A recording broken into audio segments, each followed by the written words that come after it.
नमस्कार, स्वागत है आप सभी का एजुकेशन के एट 6 में। और ये जो नोटिफिकेशन आप देख रहे हैं, इस नोटिफिकेशन को एक सिंपल सी भाषा में आपको मैं समझाने का छोटा सा प्रयास कर रहा हूँ। आप अपनी समझ देखकर ज़रूर कमेंट सेक्शन में कमेंट कीजिएगा कि आपकी क्या राय बनती है इस मैटर पे। चूँकि ये जो नोटिफिकेशन है ये जारी किया गया है सरकार के अवर सचिव हैं हमारे कामाख्या नारायण श्रीवास्तव जी, जिन्होंने ये नोटिफिकेशन जारी करवाया है। और ये उन सभी पदाधिकारियों के लिए है या उन सभी कर्मियों के लिए है जो कि वित्त विभाग बिहार सरकार पटना के अधीन कार्य कर रहे हैं। यानी कि आप जो है किसी भी विभाग में हैं, बिहार सरकार के अंडर आप काम कर रहे हैं, जो कि आपका परमानेंट जॉब है यहाँ पे, चाहे आप बिहार कांस्टेबल हैं या फिर बिहार दरोगा हैं या फिर किसी भी डिपार्टमेंट में हैं, बट आप एक सरकारी नौकर में हैं, तो उनके लिए है एक खासकर नोटिफिकेशन कि आप सभी को, है ना, अगर आप अपनी रैंक में सुधार करना चाहते हैं, जैसे कि मान लीजिए कोई दरोगा है, वो चाहता है कि मैं एसडीएम बन जाऊं या डीएसपी बन जाऊं, तो आपके लिए यहाँ पे एक प्रावधान रखा गया है कि आप बीपीएससी या बिहार एसएससी जैसे जो एग्जामिनेशंस हैं, जिसके जरिए आप अपनी रैंकिंग को सुधार सकते हैं। क्योंकि देखिए, आपके लिए भी ये कंपटीशन एग्ज़ाम होता है और आप भी इसको एज ए फ्रेशर कैंडिडेट जैसा ही एग्ज़ाम देते हैं। आपके लिए चयन प्रक्रिया भी वही रहता है जो एक फ्रेशर कैंडिडेट का होता है। ऐसा तो होता नहीं है कि जो लोग ऑलरेडी कार्यरत हैं उनको यहाँ पे प्रेफरेंस दिया जाता है। किसी भी एग्ज़ाम में बिहार के ऐसा नहीं है। तो आपको यहाँ पे कहा जा रहा है कि बिहार सरकार का कोई भी एग्ज़ाम जिसमें कि जैसे कि बीपीएससी या बिहार एसएससी के जरिए आप अपनी रैंक में सुधार करना चाहते हैं, तो उसके 3 अवसर ही दिए जाएंगे। यहाँ पे अगर बोल्ड लेटर में जो बातें रखी गई हैं, इस बातों को समझने का आप प्रयास करेंगे कि आयोग द्वारा आयोजित की जाने वाली प्रतियोगिता परीक्षाओं में बैठने के लिए बिहार राज्य के सरकारी सेवकों के लिए राज्य सरकार की सेवा में आने के उपरांत 3 अवसर की सीमा रखी गई है। अब मेरे ख्याल से मेरी जहाँ तक सोच जाती है, अगर मुझे लगता है कि ये जो है गलत किया जा रहा है उनके राइट्स के साथ, जी हाँ, उनके जो उनका हक है, जो उनका संवैधानिक अधिकार है, उनके राइट्स के साथ ये मजाक किया जा रहा है। क्योंकि यूपीएससी भी ऐसा कोई प्रावधान नहीं रखती है। जब तक आपकी एज लिमिट होती है, आप जब तक उस एग्ज़ाम के लिए योग्य होते हैं, तब तक आप अटेम्प्ट अपना दे सकते हैं। और यहाँ पे भी हमें इस चीज़ के लिए नहीं रोकना चाहिए, किसी को नहीं रोकना चाहिए। और चूंकि ये बिहार राज्य के सरकारी कर्मचारियों के लिए है जिनके लिए ये प्रावधान लाया जा रहा है। अब देखिए, इसके 2 फैक्ट बन सकते हैं। मतलब एक तो पक्ष और विपक्ष दोनों की बातें करें अगर हम यहाँ पे, तो दोनों चीज़ें सामने निकल कर आएंगी। यहाँ पे बहुत लोग कह सकते हैं कि 3 अटेम्प्ट तो मिल रहा है ना आपको, 3 अटेम्प्ट काफ़ी होता है किसी भी एग्ज़ाम को देने के लिए, पर वो तो उसका अधिकार है ना। मेरे ख्याल से मुझे लगता है कि वो तो उसका अधिकार है। आप वो 3 अटेम्प्ट में क्लियर करें या 5 अटेम्प्ट में क्लियर करें, वो तो आप उससे नहीं छीन सकते हैं, जो कि सरकार यहाँ पे इसको छीनना चाहती है। और ऐसा तो है नहीं कि मैंने आपको जैसा कि बोला कि ये कोई प्रमोशनल एग्ज़ाम तो है नहीं कि प्रमोट वही होंगे जो लोग, उनको प्रेफरेंस दिया जाएगा जो लोग की जॉब में है ऑलरेडी पहले से।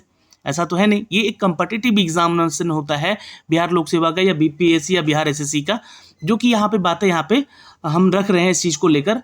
तो वो तो कंपटीशन एग्ज़ाम दे के जा रहे हैं, अपना जो भी रैंक सुधारने के लिए कोशिश कर रहे हैं। उनके पास अटेम्प्ट है, वो अटेम्प्ट दे रहे हैं, उनका एज लिमिट है, वो अपने एज लिमिट का फ़ायदा उठा के यहाँ पे आगे जाना चाहते हैं। तो किसी के अधिकार के साथ आप खिलवाड़ तो नहीं कर सकते हैं, मजाक नहीं कर सकते हैं, ऐसा मेरा सोचना है।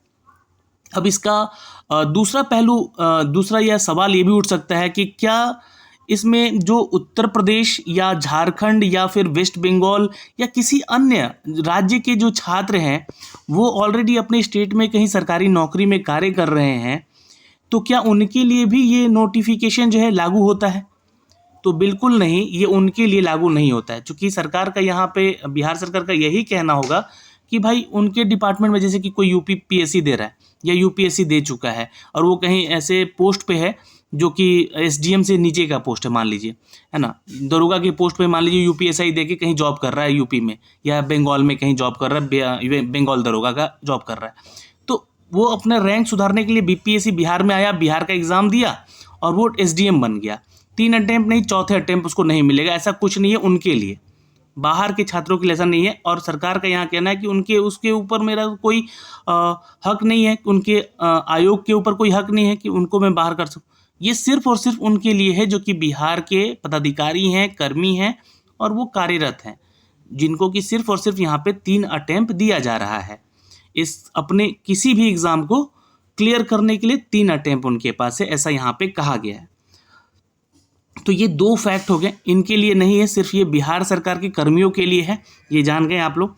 अब यहाँ पे एक फैक्ट और लिखा गया है कि अतएव उक्त में, यानी कि जो भी बातें यहाँ पे लिखी गई हैं, आलोक में भविष्य में विभागीय अनुमति हेतु अनुरोध किए जाने पर पहले यानी कि पूर्व उक्त अवसरों की सीमा के संबंध में संतुष्ट हो लिया जाए और आवेदन पत्र में यह स्पष्ट रूप से अंकित कर दिया जाए कि संबंधित परीक्षा में या पूर्व में कितने अवसर उन्होंने दिया है। अब आपसे जब भी फॉर्म भरवाया जाएगा तो इनका कहना है यहाँ पे कि जब आप एप्लीकेशन फॉर्म भरेंगे उसमें एक कॉलम और जुड़ा रहेगा। क्या कॉलम जुड़ा रहेगा? उनके लिए जो कि जॉब में हैं, मतलब कि कहीं ना कहीं बिहार सरकार में कार्यरत हैं।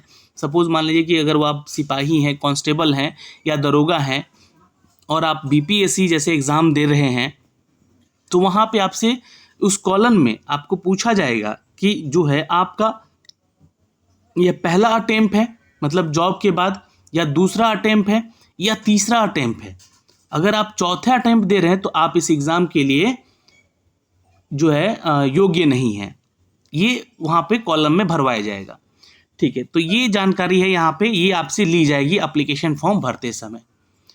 तो मेरा तो यहाँ पे कहना है मित्रों कि ये जो चीज़ें थोपी जा रही हैं बिहार सरकार के द्वारा, और मेरे ख्याल से ये गलत है, जो कि किसी के राइट्स के साथ आप जो है उनके हक को नहीं छीन सकते हैं। उसी तरह यहाँ पे मुझे नहीं लगता है कि ये अवसर देकर, 3 अवसर देकर आप ये बातें यहाँ पे रख सकें कि 3 अवसर तो मिल रहे हैं, है ना, तो उसमें आप निकाल सकते तो निकाल लीजिए, नहीं तो ये यहाँ पे थोड़ा सा दिक्कत हो जाएगा ऐसे लोगों को जो लोग यहाँ पे कार्यरत हैं। बाकी आपकी क्या राय है, आप हमें कमेंट सेक्शन में कमेंट करके भी ज़रूर बताएंगे। और ये नोटिफिकेशन यहाँ पे यही सारी चीज़ें जो है फैक्ट जो है रखा गया है, मैंने आपके सामने सारी चीज़ें रख दी है। आपके कुछ भी सवाल होते हैं इसके रिगार्डिंग तो आप कमेंट सेक्शन में कमेंट करके ज़रूर पूछिएगा।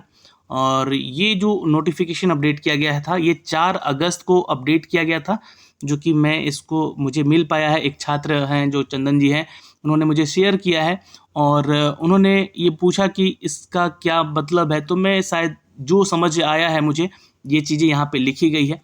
आपकी समझ में ये सही है या गलत है, आप भी कमेंट सेक्शन में कमेंट ज़रूर कीजिएगा और अपनी तैयारी में लगे रहिए। 67वीं बीपीएससी जो छात्र देने वाले हैं उनको मैं बार बार कह रहा हूँ कि उनका एग्ज़ाम अगर अगस्त में तो होने की अब संभावनाएं बहुत ही कम लग रही हैं, क्योंकि 3 सितंबर तक जो है 31st judicial service competitive exam का इंटरव्यू होने वाला है। 3 सितंबर तक चलेगा जो, तो मुझे नहीं लगता है कि ये 3 सितंबर तक आपका 67वीं का एग्ज़ाम डेट आएगा। इट मे बी कि आपका ये मिड ऑफ सितंबर में एग्ज़ाम हो सकता है ना, यानी कि 10 सितंबर से लेकर 15 सितंबर के बीच में, या फिर अगर इस बीच में नहीं हुआ तो ये मोस्ट प्रॉब्ली अक्टूबर में एग्ज़ाम फाइनली ले ही लिया जाएगा। अक्टूबर से ज़्यादा डेट आगे नहीं जाएगा, फर्स्ट वीक ऑफ अक्टूबर से।